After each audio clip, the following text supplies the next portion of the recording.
Hey, what's going on, guys? So today I'm gonna give you guys an update on the reef tank. Decided to just kind of grab the camera and just do this freehand. So apologize if it's gonna be kind of shaky a little bit. Let's start with the anemone, since this is an anemone tank. So I'll start with what's going on with some of the anemones. All right, so let's go ahead and start with the black widow. So this black widow here looks like it's just kind of pulling back for whatever reason. Maybe it's like parameter changes or it's not happy with something.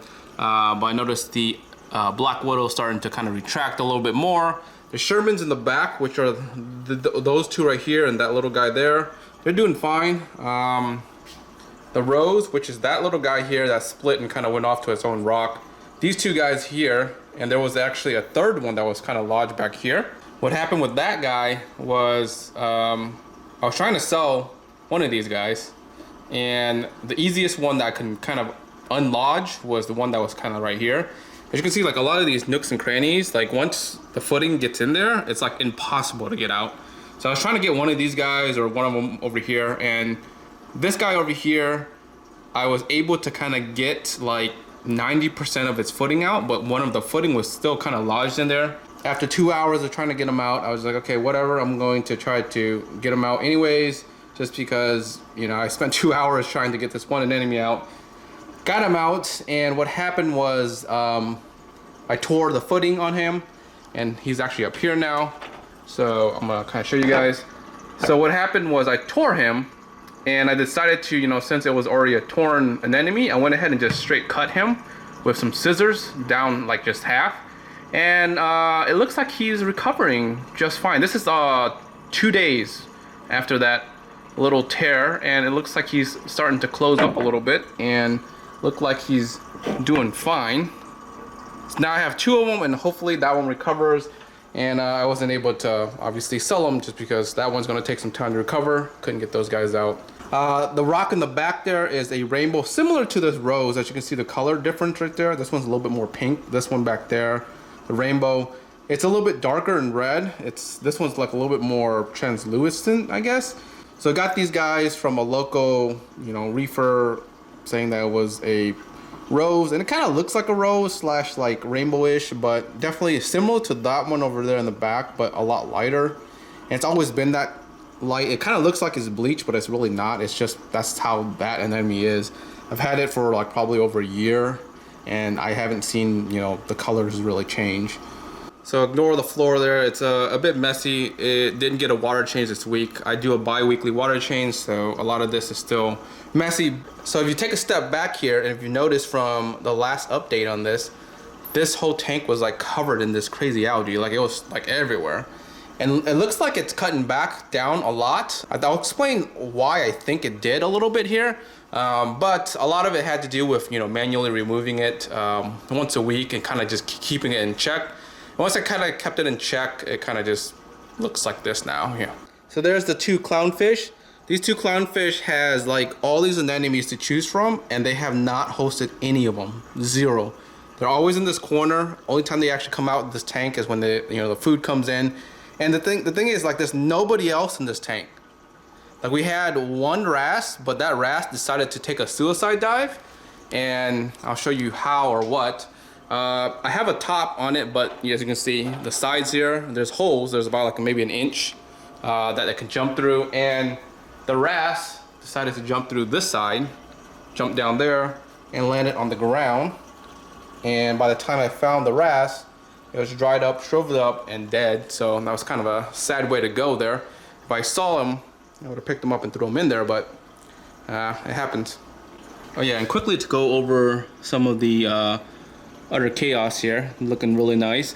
I'm just fragging some of these, kind of prepping for, you know, possibly trying to sell them eventually here, but, you know, just kind of prepping some of these guys. They're looking really nice. I need to start fragging some of that guy out, but a lot of these single ones here are starting to expand to 3s, 2s, so they're looking really nice. All right, so let's go down to the sump and explain what I think helped with some of the algae control here. So before, this chamber here was a skimmer, but the thing was, like, I only had like 3 fish at, you know, max at one point, and there was no point in having a skimmer. And I wanted to control some of the algae, so I wanted to do a refugium. And so I kept these dragon's breath down here, and right now it's swapped with a Kessel, but this is the Kessel for the tuna sun. And I had the freshwater version initially when this tank was all set up. And what happened was, if you look, can't kind of see because it's kind of bluish. So normally the algae is like really bright red. It shows kind of like a tip of like an orange. That's why it's called dragon's breath. But what was happening was these red macroalgae was kind of turning like light pink, kind of like whitish, kind of almost like it was dying. It was like alive, but it wasn't really red. And I figured that I've kept them before, and that was when I had, you know, my very first reef tank, and I had basically a light that was for corals, really, right? And I noticed that, you know, if you put them under blue light, these guys tend to grow a lot better. And what I did was I put them under blue light, and this has been probably like 2 weeks now, and the red is coming back on the plants, and you know, it's looking a lot better, and it's starting to grow a little bit. So I think that with this growing, you know, it's eating up the nutrients on the main display tank, and you know, that's why I'm noticing a lot of these algae kind of go away, or starting to kind of slowly, you know, die out. So I think this is working. So that was a good swap in my part. I hope that that was a good investment, because that wasn't the cheapest light, but yeah. So I keep telling you guys, you know, for months and months that I want to, you know, eventually get some fish to take care of the algae, and I'm working on it. They're actually outside in the garage quarantining. I'm going to show you guys the fish, and I can't promise anything just because I don't like to show the fish that's in quarantine, because sometimes, you know, they might not make it or whatever. But I'm going to kind of show you guys what I'm trying to get for the tank, and hopefully, you know, kind of control this algae. And eventually it'll kind of hint at something that I do have planned in the future. So let's kind of pan outside into the garage, and I'll show you guys the fish that are in quarantine. All right, so we're outside here in the garage. Apologize for a bunch of the noise. I'm trying to make some RO water here. But the first fish is the pyramid butterfly fish. So we have that guy looking fabulous. Tank is a little bit kind of tinted-ish, just because I medicated. And the other guy down here, as you can see, is a blue tang. Chilling down there. So I got the fish kind of like end of August. So there it is, 8/20, and it's going through a bunch of quarantine meds here. Deworm process, they're kind of halfway done. I have a bunch of flakes that I kind of do deworm with. And then this is the latter half of the quarantine, which you guys can't see. I did actually end up having to treat for ick for these guys.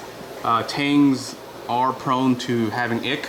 Actually, the butterfly fish here showed ick initially, and then the blue tang had like one spot, so I treated the tank for ick. The copper here actually will help with the ick, but I actually had to do kind of a dual ick process there to kind of help them. And actually after the first round of treatments of ick, it kind of all went away. So it's more of just monitoring them, and if I need to do another dose, I'll do it. But so far so good. They look like they're eating healthy, they're happy, they're fat. The guy down here is just, I wish he would just come out, but it's a very nice, probably like 3-4 inch tang down there. So no promises in terms of, you know, these guys going into the tank completely, because again, they're in quarantine, and the quarantine process is kind of going to take some time, and you know, it could be a little stressful for the fish, so sometimes they don't make it, but fingers crossed, hopefully they do make it, and you know, hopefully these guys will go into those tanks. I hope you guys enjoyed that sneak peek of the fish outside. Hopefully they make it through, and we'll put them into this tank for the time being.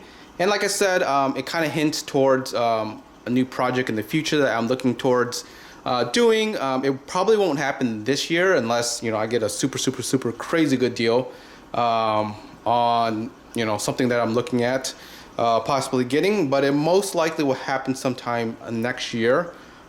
probably second quarter of next year or something like that. It's what I'm thinking right now, but again, things can change, so we'll see what happens there. If you guys aren't subscribed yet, make sure you guys are subscribed, and like always, until next time guys, peace.